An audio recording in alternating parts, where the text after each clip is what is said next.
Hi hello good evening ವೀಕ್ಷಕರೇ. ಇವತ್ತಿನ ದಿವಸ ನಾವು ಶಿವ ಏಜೆನ್ಸಿ ಅಪೋಸ್ ಆಗಿ ನಾವು ಮೊನ್ನೆ ಒಂದು ಗ್ಯಾಸ್ ಬಾಂಬ್ ಅಂತ ಒಂದು ಸುದ್ದಿ ಮಾಡಿದ್ವಿ. ಪಕ್ಕಕ್ಕೆ ಬಾರ್ ಇದೆ, ಪೆಟ್ರೋಲ್ ಬಂಕ್ ಇದೆ, ಸ್ಫೋಟ ಆದರೆ ಯಾರು ಹೊಣೆ ಅಂತ ನಾವು ಕೇಳಿದ್ವಿ. ಸೊ ಅದಕ್ಕೆ ಇವರು ಧೈರ್ಯ ಮೆಚ್ಚಲೇಬೇಕು.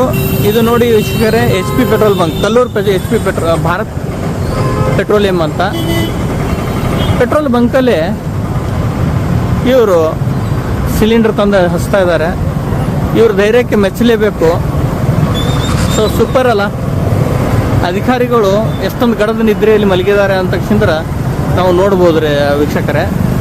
ಇಲ್ಲಿ ನಮ್ಮ ತಹಸೀಲ್ದಾರ್ ಸಾಹೇಬರು ಪಾಟೀಲ್ ಅವರು ಮಲ್ಕೊಂಡ್ಬಿಟ್ಟಾರ. ಅವ್ರಿಗೂ ಸುದ್ದಿ ಹಾಕಿದ್ವಿ, ನೋಡ್ಲಾರಂಗೆ ಸುಮ್ಮ ಆಗ್ಬಿಟ್ರು. ನೋಡೋಣ, ಇನ್ನೊಮ್ಮೆ ಮಾತಾಡೋಣ ಪಾಟೀಲ್ ಅವರಿಗೆ, ಮೇಡಮ್ ಅವರು DC ಮೇಡಮ್ ಅವ್ರಿಗೂ ಮಾತಾಡೋಣ. ನೋಡೋಣ ಇವ್ರ ಬಗ್ಗೆ ಏನು ಕ್ರಮ ಕೈಗೊಳ್ತಾರೆ ಅಂತ ನೋಡೋಣ.